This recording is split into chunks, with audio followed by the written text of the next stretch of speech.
Hello and welcome to Whoa, that was like hello and welcome to the Bee Formless Flow Driven CEO podcast. Don't you love a bleeper at the start of your own show? Ashwin Shah, welcome to my show. Thank you so much for inviting me. No, Thank thank you. you. I'm loving the green. We've both got plenty bright colours. You've got green. I've got the green top on. We're kind of syncing up from a colour perspective. I love it. Ashwin, I feel like this is going to be a high energy, fast paced chat. You're the co-founder and director of RoboFun Lab, an Yes. Indian-based ed tech company delivering hands-on robotics and coding programs for K-12. K-12 is from kindergarten up to year 12, from what I understand, or, yeah. And RFL, which is RoboFun Lab, operates multiple labs across India. And recently, you have also launched in Saudi Arabia, the first ever ed tech company to have a lab and operations happening over in Saudi Arabia.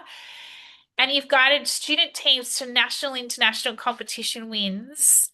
Tell us all about it. Tell us what RoboFun Lab exactly is. Tell us how you got into robotics, when the company started. I want to hear it all. Okay. So basically, first of all, again, like it's my honor to be here on this podcast. And Very exciting. I am an electronics engineer by profession. So when I was in my college time, when I was finishing my undergrads, that is where I was introduced to robotics and electronics and stuff. And usually good universities have their own robotics fests.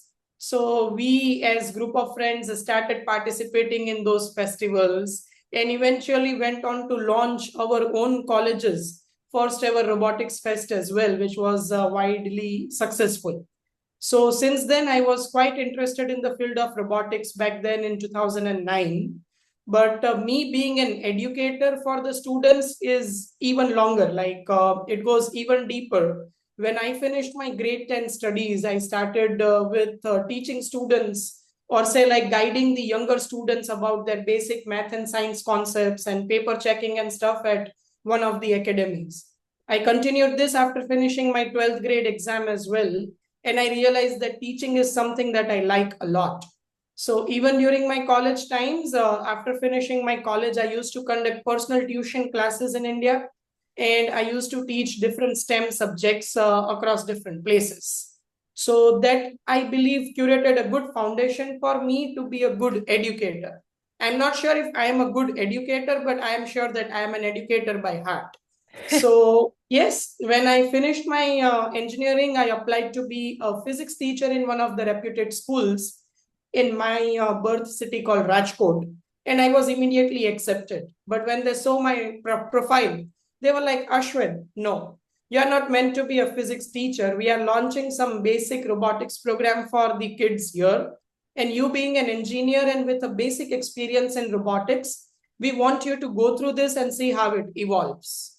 That is where I stepped into professional like teaching of robotics Wow. in 2013. So like that is where things started on a small scale in a school, and we started training students for various small robotics courses and stuff. And gradually one good day we realized there are some very good robotics competitions as well, so why not do it?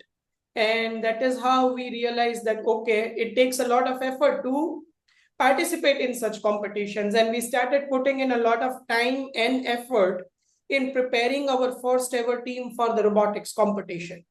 So somehow like we cracked the national championship in our first year itself, and we represented India internationally, and since then there has been no looking back. So like since then I have done my own personal research a lot. I've learned a lot from various available online sources and eventually applying my mind. And then within that 2 years, I realized that, okay, if I can do as much being in one of the schools, I can do so much if we start some of our own company Yeah. and try to reach out to many more people. That is where in 2015, I met another like minded person called Mr. Manoj. who is very senior to me, and he is my partner with RoboFun Lab. So he is another co-founder. So that is where we realized that, okay, let's start something. But what would be that something? So when we were answering that, okay, what would be that something? We said, okay, we want to create a place where students can learn robotics and technology. I So love it. then that something needs to be robo. But then what? So then we again answered, okay, it needs to be something where students will have a lot of fun Yeah. while learning this, which is where the suffix of fun was added. So Yeah, I robo love fun. it. It's very cool. And then we realized that, okay, it's not just about fun, because when students learn, they are also going to experiment a lot. They might fail, they might succeed, but we want to curate a place where students can experiment and they can do a lot of hands-on activity all while having a lot of fun. That is where the last suffix lab was added. So that is how RoboFun Lab came into existence. It's very So cool. What a then great story. So, robotics, in terms of understanding, I'd love to know what sort of robotics that your students are learning about or being trained in, because robotics and tech, and we're at such a revolutionary time with AI. But I love that you've almost got the physics, the science, the robotics, the tech. Then you've got the fun, because at the end of the day, like what we do should all be about fun, right? And then you've right, got the lab, which is this creativity piece where you've got right. all these students coming together to come up Yes. with some probably amazing robotic ideas. Like what sort of things are they creating? Like what are you teaching them how to create? Right. So basically, what we did as the first thing was we created structured curriculum for each and every age group. So we started using already available different robotics kits in the market. We created a curriculum through which they can learn different concepts. So, like, say, for example, for grades 1 to 4, we call it STEM concepts like science, technology, engineering, Yes. math. So they learn about 6 simple machines, applications of those 6 simple machines, and they, while learning this, they are actually building it with their favorite tools, Legos. So like we created Lego from fun to a lot of learning with the kind of special kits that Legos sell. So through that, students will build the models, do a lot of experimentation, and then eventually come up to a conclusion that, okay, if I'm learning a simple machine lever, until now it was very boring for me, but now I realize that when I'm opening a door, it's an application of lever. Or when I'm sliding a window, it's an Yeah. application of lever. So world around me is STEM.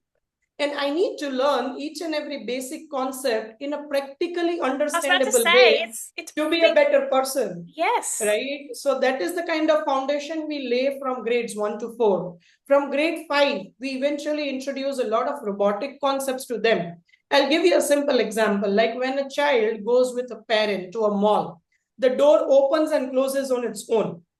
The child asks the parent, how does this happen? And the parent will be like, there's a sensor, and that's how it works. So a child's inquisitiveness is Curious. not answered completely, No. which is where we play a crucial role. What we do is, okay, here is one sensor, and here is how we are going to build an automated door. Okay, now can you do it? Then we explain the logic. Okay, how does a distance sensor work? How does it measure the distance? And how does it integrate with a physical device? How can you code it? So when they do the whole process on their own, they understand that, okay, the door that opens and closes on its own is an application of a distance sensor.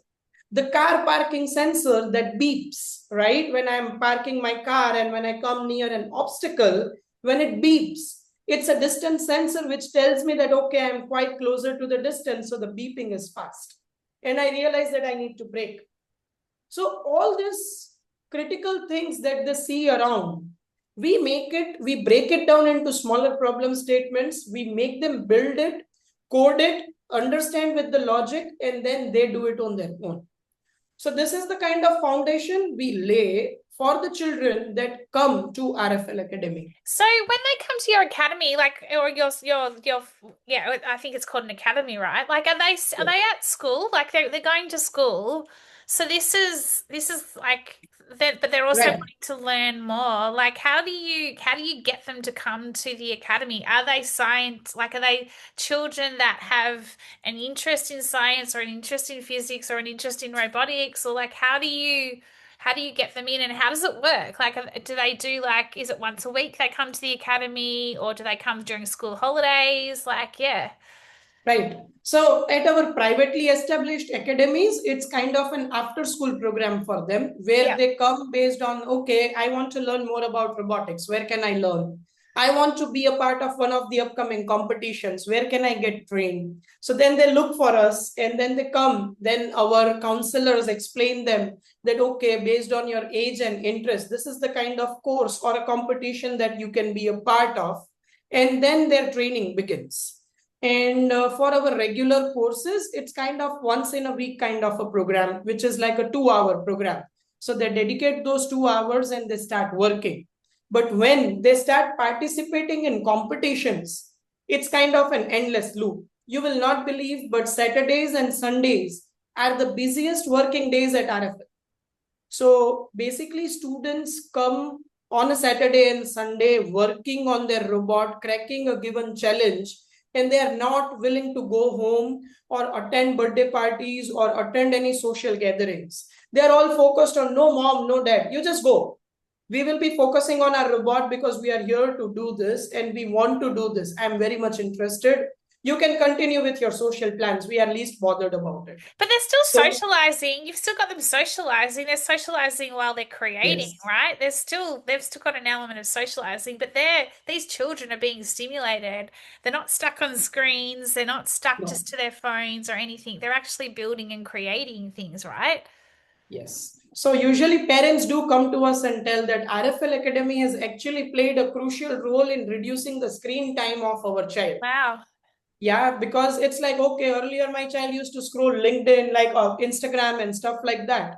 But now my child is actually either busy coding for something that you might have given a task for, or busy researching on, okay, what kind of mechanism can I create to make my robot a little better than others in the competition. Ashwin, So do you have any little robots around, like rope? Do you have any little projects that you can share in front of, like, do you have anything at your, unfortunately, I'm taking this from a cafe oh, nearby because I'm traveling. Like I have a no, I travel get today. it. So I did I'm not like, go to office. I'm so sorry. that's okay. So Yeah. keep going. Yeah, so that's how it works. Yeah. Yeah, and so when you booked in for the podcast, I asked a question around what's one unique insight, lived experience when it comes to life, leadership, or business. And this relates to children as well, I think, or children to teenagers, from what I understand. But you said I would like to share the importance of patience, perseverance, and hard work. Provide Right. smart work for the youth of today who aims for instantaneous outcome. Can you share a little bit about that and how that has works within RoboFun Lab? Okay. So basically, when RFL RoboFun Lab started in 2016, right, we incorporated our company in September 2016. Since then, we were on a very good growth trajectory that, okay, we started the first lab, then we entered another city, the second lab, then the third lab, then we entered another city, the fourth lab. We onboarded quite a few schools and things were going awesome. And guess what? We came across March 2020, COVID, Uh, right? everyone's talking. We I'm hearing so many stories that COVID just, yeah. Anyway, sorry. Yeah, that's okay. So then we hit a major roadblock because as RFL Academy, we were always we were an offline centric model. We Yeah. were running six branches. We were having like 45 people on board at that time, just when COVID hit. And all of a sudden, all the income stopped because we could not open our labs. We could not call children to our lab, and we could not go to our client schools. Client schools stopped their own payment systems to us because they were not teaching the students. So from all different places, all our cash flow stopped. This is when we all got together in a room, like on a Zoom room, of course, and we realized that, okay, what is another opportunity that we have in hand? And that is where we realized that while curating very good robotics courses, we have also curated very good coding courses. And by the grace of God, we have a substantial database of students to whom we can reach out to, and we can explore an opportunity of teaching them online. So what started with like weekly online coding sessions, gradually on every Sunday, I used to host parent orientations online and take their feedback. So we also reached to a level where we started shipping robotics kits online to the parents, and they would build robots at home and we would teach from our home and stuff like that. But all of this was not sufficing the kind of expenses that we had overhead. And that is where I realized that, okay, the world is fastly moving towards funding. Let me also do it. It's a cakewalk for me. If everybody can do it, I can do it. Yeah. Right? So then, okay, I created a basic fundraising pitch and I sent it to some 50, 70 VCs and everybody by my own research. Nobody responded. For next 2 months, 57 and no, not 50 one to 70, nobody responded. How did you Oh, you feel? are quite offline centric, this, that, all of it. And then one good day, somebody immediately emailed, let's have your fundraising pitch. So then I went online, I gave my pitch. They were like, Ashwin, you're doing a good job, but this does not fit the strategy that we have in place. So I'm sorry. And that is how the journey began. And it went on for 6 months, where I did approximately 68 fundraising pitches to 68 different investors with rejection in place. But I never gave up because I believed in the company that I have created. And that kept me going, that, okay, there will be somebody who will understand how an offline education works, why it should be funded, how it will benefit the society, and all of it. And gradually, after almost 68 pitches, we were like lucky enough to have a very good investor on board called Mr. Vallabh Bansali. He said, Ashwin, there is no time frame. Take it and see how we can make robotics accessible to everybody in the society. Because this is new for India, and every youth, every child in India needs this to be a good person in future, to be a good employable person in future. And let's work on that mission. And that is where, again, from 2021, we started with a good journey.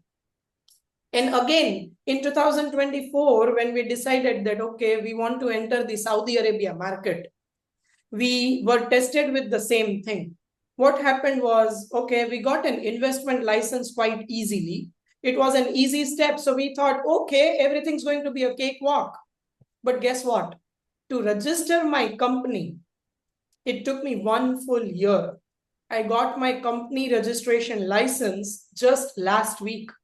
Oh, well done. N number of Congratulations. efforts to the, oh, thank you. N number of visits to their ministries, to their offices, to their things. Sometimes they would be changing their digital infrastructure, so the requirement would change. Sometimes the person changes and the things would change. Sometimes something else changes and things would change.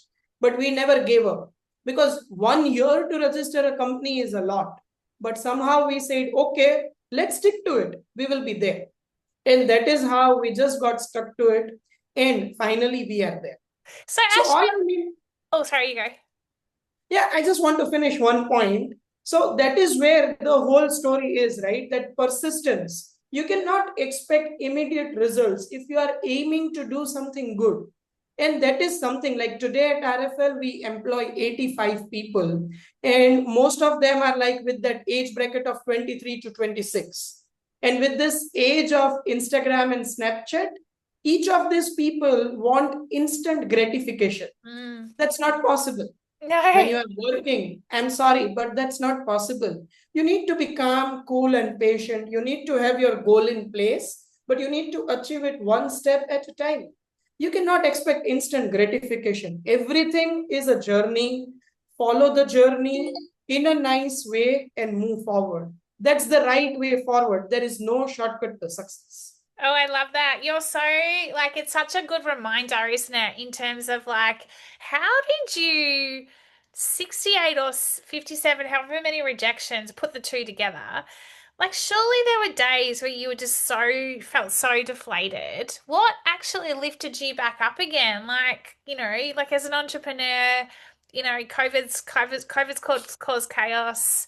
you're right. You've pivoted. You've gone, we need to do something. We need to get investors. But then you're just getting this, it's hard enough getting a no, but it's even hard when you don't even get a response. And you're like, how did you pick yourself up on those days where it was just like, because it gets to the better of you. Like even the most happiest person, it gets the better of you some days. You're just like, I don't get it. What gives? Like, and so how did you pick yourself back up?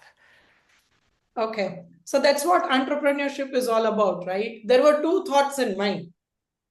Thought number one was very clear that I have families dependent on me working at RFL, and I need to ensure that I do not breach their trust. Because if I close the shop, I'm breaching their trust that they have placed in me during their difficult times of COVID as a leader in me. So if I stop doing it and if I fail eventually, it's not just me failing. I'm failing those families who have trusted me. That was the first thing. And second thing was very clear. Ashwin, I'm sorry, but there is no going back. You are in that entrepreneurship cartel and you need to get through this. You do not have another choice. Yes. You know, like in India, we say that sometimes you keep your face red by slapping yourself. So that's how we got up every morning facing those rejections and still with that positivity that it's a big world. There will be somebody who will understand our concept, who Yeah. will support us through the journey, and we will take it ahead accordingly together. And that faith and belief kept us going with these two reasons. It's so cool because it is a big world. You're so right. It is a big world. You know, I had a conversation with my own coach the other week, and I was like doubting myself, doubting my like just where I was at, and like, 'cause it's not easy being an entrepreneur, and like having I'm only 2 years in, right? But it's like, and she was like, B, you're too far. You're too far in now. You can't. There's no going back. Look at all that you've been building and everything that you're working through, and it is that one step at a time. And she's just like, you don't. There is no going back. What are you talking about? Like, I was like, oh, it's so true. Like once you've invested. Once you know your purpose, your mission, and you see a goal that maybe not other people do at the moment, or like where you're taking it, it's your belief, it's your persistence, it's your waking up each day, and even if it's the smallest step, you're at least you're taking a step forward that gets you through. But then you're working with all these wonderful, amazing children, and from kindy through to year 12, and you're helping them build their future and create their future. So that would be inspiring in itself, right? Yes, that is something that's always a good thing for us in the morning. No matter what tensions you are in, the moment you get to meet these children, the way they are hustling and bustling and happy and chirping, it's like they make your day, no matter what. It's like, okay, you get your positivity from your own clients, which are children, and then it's a good morning boost or whatever we say, like that's the thing that keeps us going. Trust us, the coaches who work at RFL for various competitions or anything they do. There are days when we together work 16 hours a day, but nobody complains. They are like, no, our mission is clear. Our kids should be performing the best. No matter what it takes to prepare them, we are there to prepare them. So all of them are like equally passionate. No, our children needs to do it. And trust us, there are children from grades 8 to 12 at RFL Academy who, towards the end of the preparation season, when they're about to leave for a competition or something, they themselves spend 16 to 18 hours in the lab. We have quite a few bunch of parents who come and tell us, Ashwin sir, why don't you start bed and bathing as well in RFL? We don't want to see our children. That's okay. Just keep them because they hardly come home.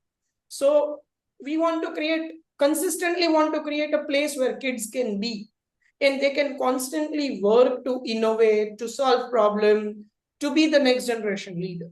Yeah, the next generation leaders. How do you manage that though? Like when you're working the 16-hour days, or the kids are like so engrossed in a project or like a competition, there still needs to be some downtime, right? Like to get you back your fresh perspective, to get your creativity, get your juices flowing. What do you do? What do you do with the children? What do you do with yourselves when you've got those big run-ins to the competition and you are working, crazy hours, as an entrepreneur? Like there's sprints, there's also the ability to then take some time out to, fill your cup back up. What do you do? How do you help the children if they're like, when they're so immersed in something, it's like, kids get so excited, but you've got to pull them out. You've got to give them the time for their little brains and their bodies to kind of rejuvenate.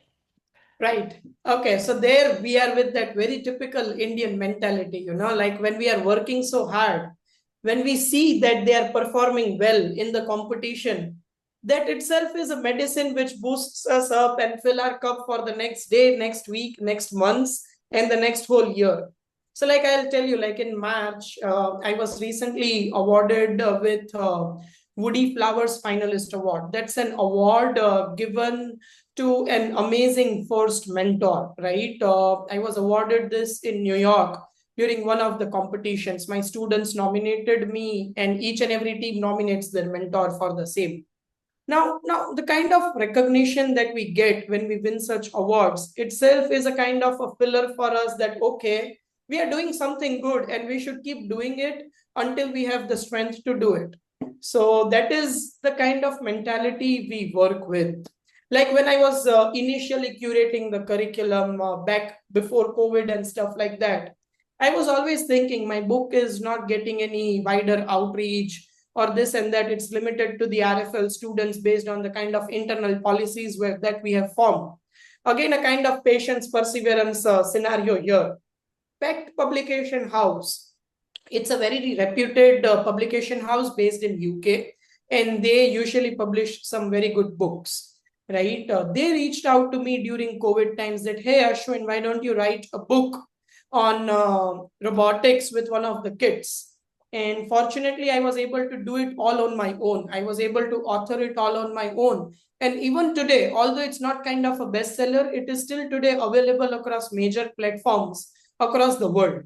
So, like when you keep doing something, there's always a way or a place where it's going to be acknowledged. Yeah. So have that patience and trust, and things will work. I love it. You talked around the next gen of leaders, right? The next generation of leaders. What are you seeing as what is required, or what does the next generation of leaders look like compared to leaders of today? What are you seeing? Or what do you think Okay. it looks like? I think they are more data driven, they are more tech driven, and most of the times they do a good job in terms of understanding the market sentiment, and they hit the right chord with the kind of market that they are aiming to crack. So, when I talk about the positive side about the next generation leader, of course, they do a lot of groundwork when required, and sometimes they share some crazy insights which we fail to identify. Right. So that is something that I like a lot about next generation leaders. If somebody would today come and tell me, Ashwin, make a Power BI and have a dashboard and see this and see this, I'll be like, no, I'm not trained that way. I will call my accountant, ask for the numbers, or ask for an Excel sheet and make a decision. Whereas they would be like, okay, I will analyze data this way, that way, this way. And then they will try to come up with something very unique and try it out in a way that it gives some results. Apart from this, they are fast moving. See, we are kind of traditional. If somebody will come to me today and tell that, Ashwin, we need to open a new branch, I might take 2 months, 3 months. My partner, who is 15 years older to me, he might take 4 months, 5 months. But if there is a next generation leader, if he or she finds a right opportunity there, probably they might act in 15 days. We never know. So I think they don't now at a stage when they are still entering that leadership phase. I think they don't like they are not afraid to fail. No, Whereas we now at this go. age, we are now at a stage where I'm afraid to fail a little. I need to be very cautious. But at the same time, if the next generation leaders will not have their foot on ground and will just sit in the office to take their own decisions, it's not going to help on a longer run. No. I tell everybody, know your customer well. Yes. If you do not know your customer well, if you will not sit firsthand to listen to the feedback of your customer, gradually you will fail. No matter how shiny your presentation is, or how shiny your or how sharp your number analysis is, it's going to fail. I'm sorry. Yeah, Yeah. it's interesting. And then in terms of that, so they're fast, they're, coming up with like all these different ways of looking at things and solving problems. And they need to understand their customer. What about the human side? Do you see them having, given they are so data focused and everything else, do you think there's and you talked around this instantaneous gratification that they look for. I What about, was actually, yeah. sorry, please finish. No, no, please finish. No, I guess my question is, do you think that they have more capability of being more human as leaders, like, that they pursue purpose more, or do you think there's a gap there that the likes of you and I can bring them on that journey or show them like what's your view on that?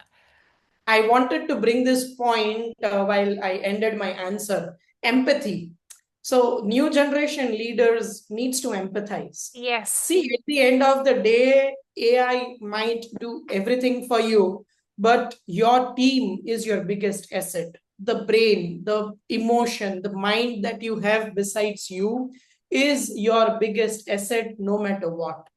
So if you are not empathizing with the team that you are developing, I'm not sure, but I'm of an opinion that you should always empathize and you should grow together with your whole team. Because at the end of the day, team stands for together, everyone achieves more, right? So if that is missing, if that cord is missing, gradually you will feel very alone here and you will not know, but maybe your structure will be not strong, it will be brittle. There's a difference between being strong and being brittle. So it will be brittle. It might look strong, but it will be brittle. I love it. You've got that many different insights. What's next for RFL? Yeah, what's next for RoboFun Labs, Ashwin?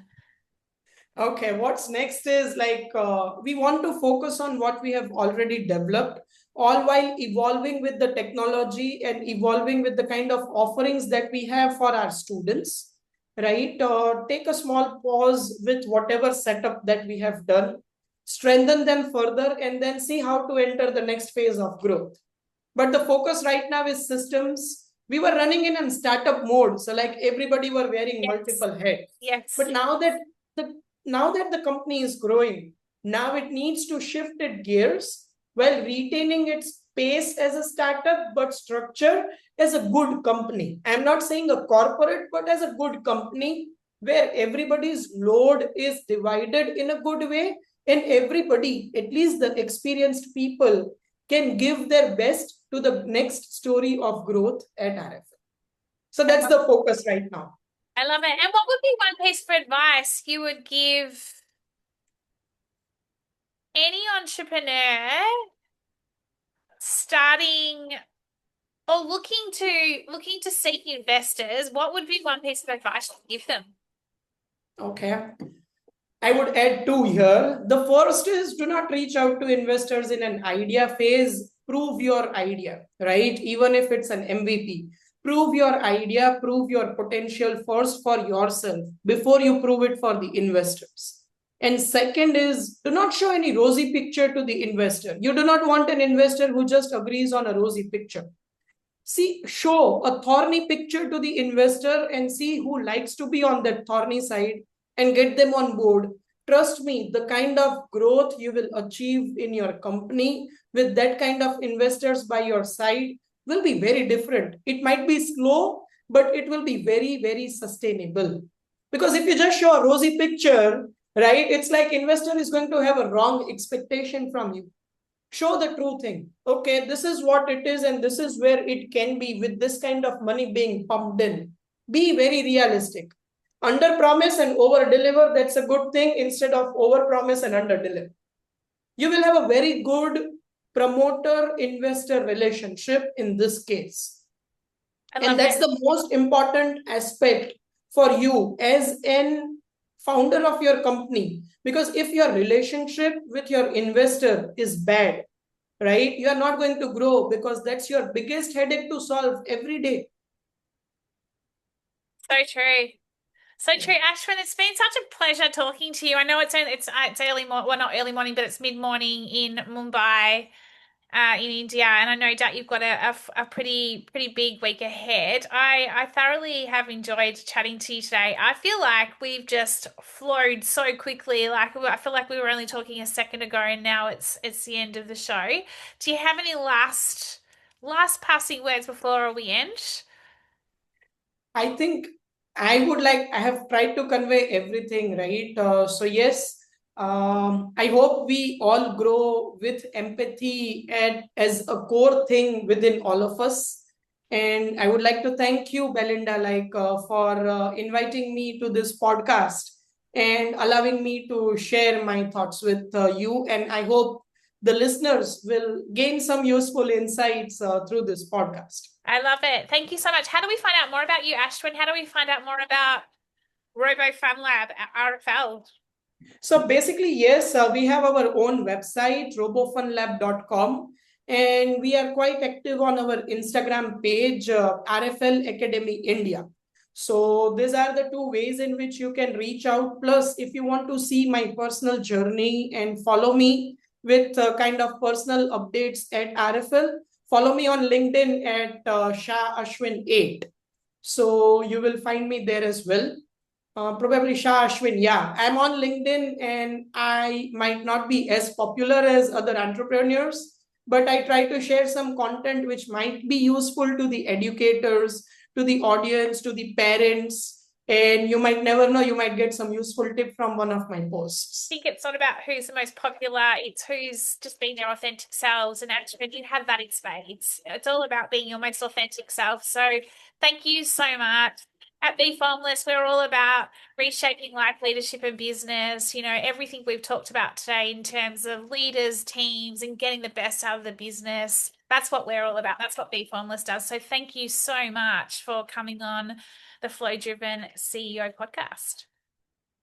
Thank you so much. It's my pleasure Wonderful as day. well. And I'm sorry I was a little late.